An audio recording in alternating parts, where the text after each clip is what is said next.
Beijing में इमरान खान की चीनी क़यादत से अहम मुलाकातें हुई। ग्रेट बीजिंग हॉल में वज़ीर आज़म इमरान खान की चीनी सदर, नायब सदर और वज़ीर आज़म से मुलाकातें हुई। दो तरफ़ा ताल्लुकात को मज़ीद मजबूत बनाने पर तबादला ख्याल किया गया।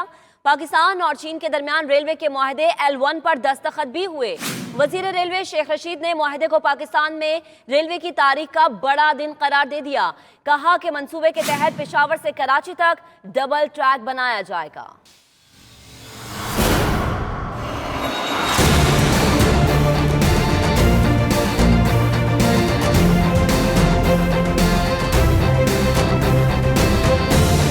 रोड एंड बेल्ट फोरम में शिरकत के बाद वज़ीर आज़म इमरान खान की बीजिंग में चीनी क़यादत के साथ अहम मुलाकातें। ग्रेट हॉल बीजिंग में वज़ीर आज़म इमरान खान की चीनी सदर शी जिनपिंग और नायब सदर वांग ची शॉन से अहम बैठक हुई, जिसमें वफूद की सतह पर भी बातचीत हुई। वज़ीर ख़ारजा शाह महमूद कुरैशी, वज़ीर रेलवे शेख रशीद, मुशीर खजाना अब्दुल हफीज शेख, विफाकी वज़ीर फैसल वाबडा और खुसरो बख्तियार भी मुलाकातों में मौजूद थे।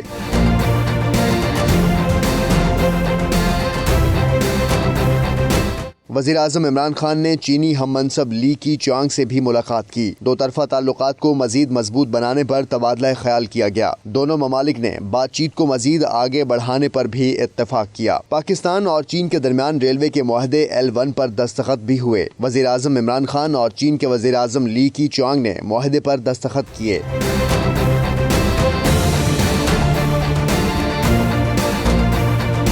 वज़ीर रेलवे शेख रशीद ने मुआहदे को पाकिस्तान में रेलवे की तारीख का बड़ा दिन करार दिया। कहा कि मंसूबे के तहत पेशावर से कराची तक डबल ट्रैक बनाया जाएगा। नए ट्रैक पर ट्रेन की स्पीड कम अज कम 160 किलोमीटर फी घंटा होगी। वज़ीर आज़म इमरान खान ने बीजिंग में आलमी रहनुमाओं से भी मुलाकातें की, जिसमें खित्ते की मजमूई सूरत हाल और CPEC समेत अहम उमूर पर तबादला ख्याल किया गया।